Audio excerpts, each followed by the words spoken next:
Good morning. My name is Amy Cook, and I'm a recent graduate of Anderson University with the concentration in elementary education and a minor in special education. I would love to teach in a third, fourth, or fifth grade general education classroom, but I'm open to any grade within the elementary.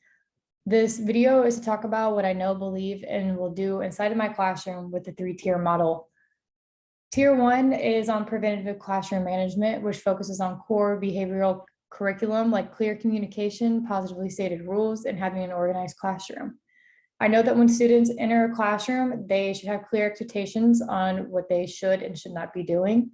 The students should also know where their backpacks, jackets, and materials such as notebooks, computers, folders, and anything else for the day goes.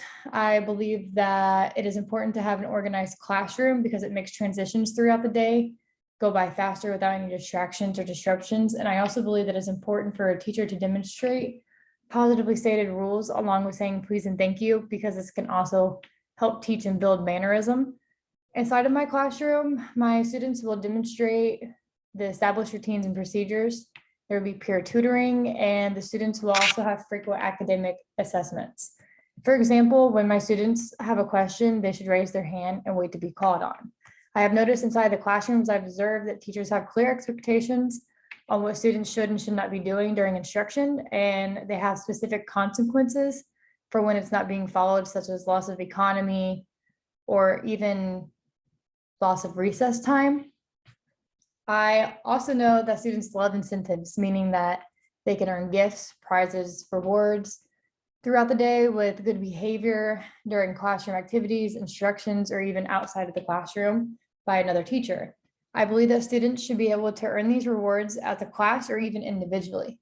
In my classroom, we will use token economy for positive reinforcement. For example, I'll have fake classroom money and have a little shop set up so my students can buy things every other week, or they can have alternatives such as pitching in their earned money for rewards such as a pizza party, an ice cream party, popcorn, movie, and drinks. And this will allow my students to have the opportunity to learn about money, economy, and how to earn their items. I will also invest in a homeschool note system. This will be every Friday, and this will provide effective communication between school and home about students within the classroom. This will include details like student of the week, upcoming events, and even 100% on spelling tests or other tests. These newspapers will be created by students in the classroom, and they'll have designated roles.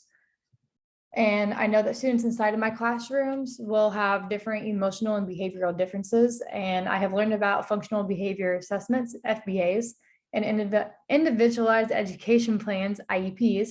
I've also learned about different self-monitoring strategies, how to create reasonable, approachable, and achievable goals, the ways to provide my students with social skills and instructions. And I believe that these strategies will help my students not only succeed academically, but socially as well.